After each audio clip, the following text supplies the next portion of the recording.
Mpumalanga's economic hub, drug and alcohol abuse is rife here. The South African National Council on Alcoholism and Drug Dependence attends to about 100 patients a month. The problem is very serious and the numbers are increasing on a yearly basis. So we've seen from April last year until this year March 1,189 new clients that have tested positive to using some kind of a drug.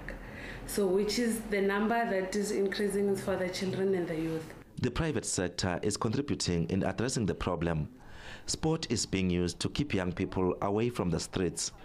Among the sporting codes is football, netball and boxing. Sports, it's one of our major programs because it helps the community to stay out of drugs, it helps the community to be disciplined. Tabang Sihwete, a recovering alcoholic, is one of the beneficiaries. My life was very bad.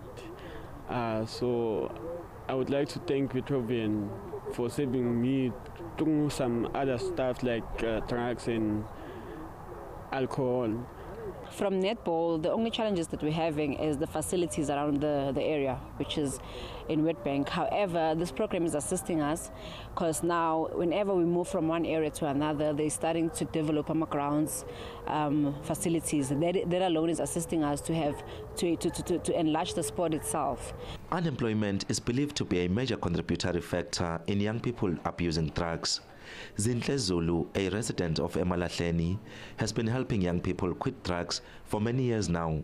She is always on the streets looking for those who need help. We decided to build a halfway house, which it's going to be a skill development center, whereby if they're from rehabs, then they come to a skill development center, they get skills as their exit strategy. State-owned entity Eskom, operating several power stations, is also intervening. It's not only investing in community development programs, but also providing employment opportunities. We have a very aggressive program in terms, we actually call it the local to site employment program. So we prioritize the employment of people coming from our feeder areas in the areas in which we serve.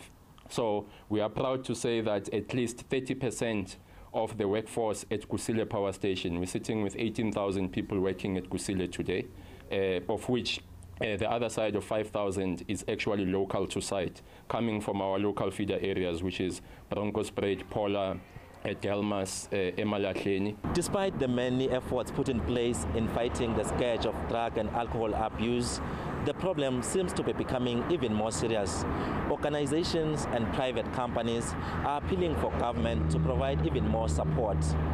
SABC News, Emalahleni in Mpumalanga.